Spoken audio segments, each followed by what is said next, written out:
Hey everyone, Aaron here. Today, I want to talk about how you can start freelancing and make money doing what you love. Freelancing is a fantastic way to earn an income while having the freedom to work on your own terms. First, identify your skills. What are you good at? It could be writing, graphic design, coding, or even social media management. Once you know your strengths, you can start offering your services to potential clients. Next, build a portfolio. Even if you're just starting out, create sample work that showcases your skills. This could be personal projects or volunteer work. A strong portfolio is your ticket to attracting clients. Now, get out there and network. Join online communities, attend workshops, and connect with other freelancers.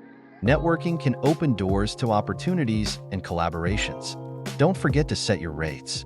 Research what others in your field are charging and set competitive but fair prices for your services. Remember, it's okay to start lower and gradually increase your rates as you gain experience. Lastly, stay motivated and persistent. Freelancing can be challenging, especially in the beginning, but with hard work, dedication, and a positive attitude, you can achieve your goals. So, if you're ready to take control of your career and start freelancing, now is the time. Believe in yourself, keep pushing forward, and you'll see the rewards. Thanks for watching, and good luck on your freelancing journey.